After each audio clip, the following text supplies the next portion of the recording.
Creator Ismail হোসেনকে ধর্ষণ মামলায় কারাগারে পাঠিয়েছেন আদালত। আমাদের সবার পরিচিত ইসমাইল ভাই, আলোচিত কন্টেন্ট ক্রিয়েটর, সে কিন্তু জেল হাজতে আছে। পুলিশ তারে ধরছে একজন কিশোরীকে ধর্ষণ করার দায়ে।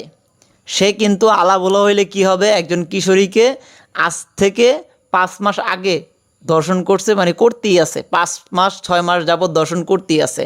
শেষ পর্যন্ত তারে কিন্তু পুলিশ হেফাজতে নিয়ে নিছে, যেটা আমরা বড় বড় চ্যানেলে সময় টিভি এবং বিভিন্ন জাগো নিউজ, বড় বড় নিউজ চ্যানেল থেকে জানতে পারছি। আমাদের সবার প্রিয় ইসমাইল ভাই, যার কন্টেন্ট দেখে আমরা হাসির রাজা বললেই চলে, সেই ইসমাইল ভাইকে কিন্তু পুলিশ ধরে নিয়ে গেছে একজন গৃহকর্মীকে ধর্ষণ করার জন্য। একজন কিশোরী, মানে গৃহকর্মীর মেয়ে আর কি, গৃহকর্মীর মেয়ে, তার গ্রামেরই। সে বিগত 5 মাস যাবত ওই মেয়ের সাথে অবৈধ সম্পর্ক করে, তার সাথে শারীরিক সম্পর্ক করার পরে এক সময় তার বাড়িতে, ইসমাইল ভাইয়ের বাড়িতে, সেই মেয়েরে কাজে নিয়ে আসে। সেখানেও অসংখ্যবার তারে ধর্ষণ করার পরে মেয়েটা যখন বিয়ে করার জন্য চাপ দেয়, ইসমাইল ভাই কিন্তু রাজি না হয় এক পর্যায়ে মেয়েটারে বাড়ি থেকে বের করে দেয়।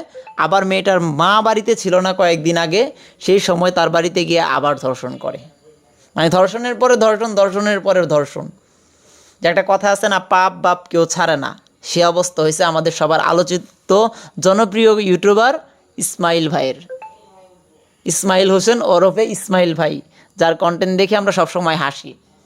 দেখেন একটা বিষয় কি, আমরা যার কন্টেন্ট দেখে হাসি, যার এত আলাবুলা ব্যাককল মনে করি, সেও কিন্তু ব্যাককল না। কি একটা অবস্থায় আছি, কি একটা দেশে আছি। এদিকে জুনিয়র সাকিবের এক ঘটনা, ওই দিক দিয়ে ইসমাইল ভাইয়ের এক ঘটনা, দুইটাই কিন্তু মেয়েলি বিষয়, মেয়ে নিয়ে ঘটনা। কি একটা আজব ঘটনা ভাই। দেখেন, আপনি এত একটা জনপ্রিয় মানুষ, এত ভালো একজন মানুষ, হাজার হাজার মানুষ আপনাকে ভালোবাসে, আপনাদের কাছে শিখবে কি বলেন ভাই?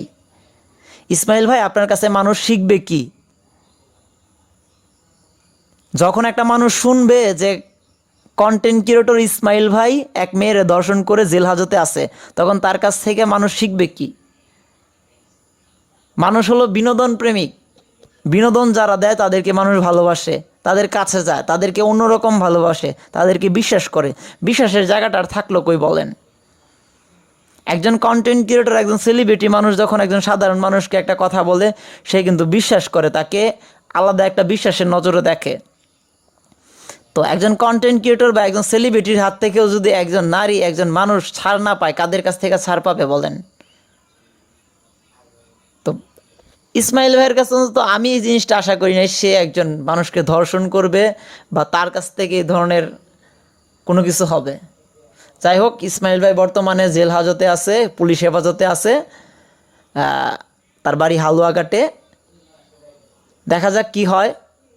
যেহেতু নিউজে আসছে, বিষয়টা দেখছি, আমার কাছে খারাপ লাগছে, সেই জন্য ভিডিওটা করছি। আর ইসমাইল ভাইয়ের কাছে আমি এটা আশা করি নাই যে একজন এত জনপ্রিয় মানুষ সে ধর্ষক হবে। ইসমাইল ভাইয়ের মতো মানুষ একটা মেয়েকে ধর্ষণ করবে, এটা বিশ্বাসের অযোগ্য। তো দর্শক যারা আছেন, ইসমাইল ভাইয়ের অনেক ভক্ত আছেন, অনেক শুভাকাঙ্ক্ষী আছেন, আপনারা বিষয়টা কীভাবে দেখতেছেন একটু কমেন্ট বক্সে জানাবেন। যারা আমার ভিডিওটা দেখতেছেন সবাই একটু কমেন্ট বক্সে জানাবেন এই বিষয়টা আপনারা কীভাবে দেখতেছেন।